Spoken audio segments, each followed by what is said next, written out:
It was 1852, and the tenuous strands of the Compromise of 1850 were barely holding the nation together.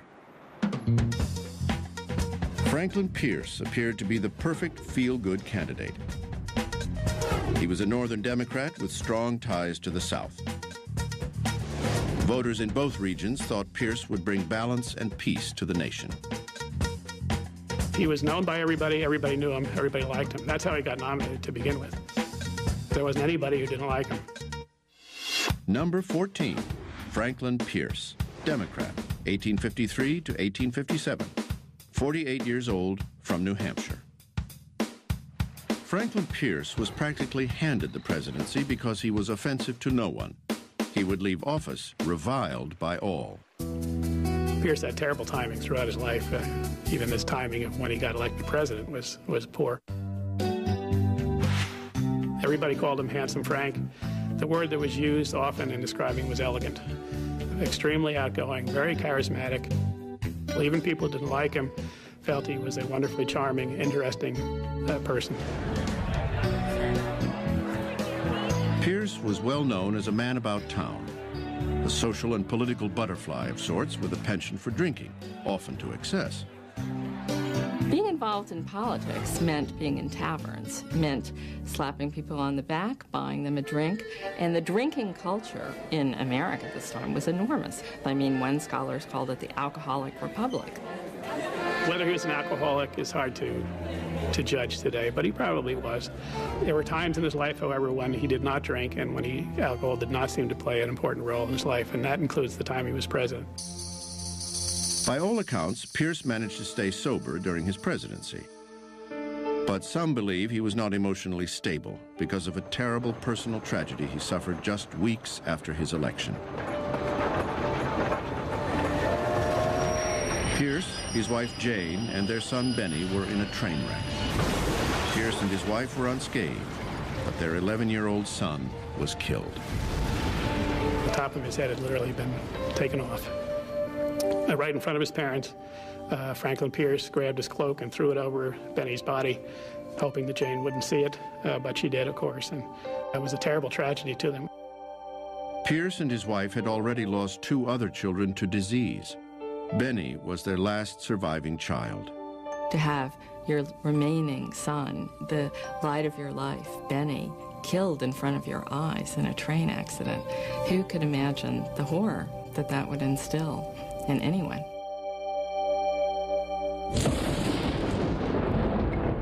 Added to Pierce's troubles was the death of his vice president, William Rufus King, 6 weeks after the inauguration. And things were about to get worse. Early in 1854, Pierce received a visit from members of his own party, including Illinois Senator Stephen A. Douglas.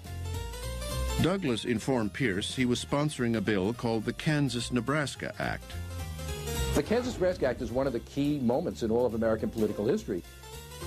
The act was designed to repeal the Missouri Compromise of 1820, which banned slavery in states above the southern border of Missouri.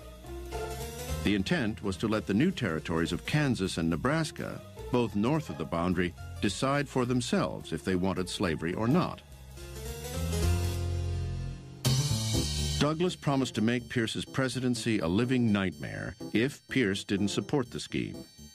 The president should have said, no, you're opening a can of worms, a hornet's nest. But no, Pierce is weak, Pierce can be bullied, and Douglas forces him basically to say, okay, the administration will support this. And so Pierce basically caved into them. And as a consequence, most of the Northern Democrats in the Senate and exactly half of the Northern Democrats in the House supported the bill, and that was just enough to get it through Congress.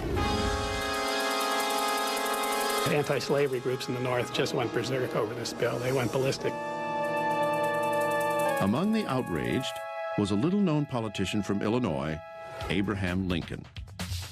Lincoln was so angered by the blatant pro-slavery act that he helped create a radical new political party to oppose the expansion of slavery, the Republican Party.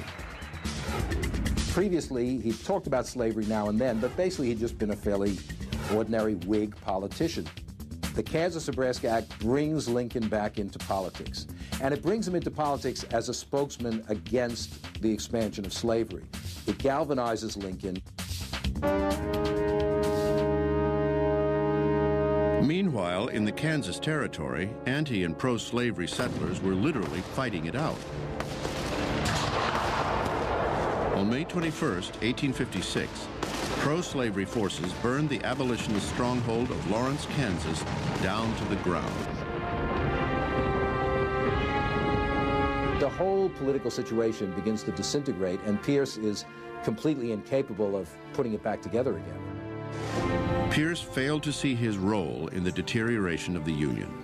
He genuinely thought he had a shot at a second term, but even his own party rejected him.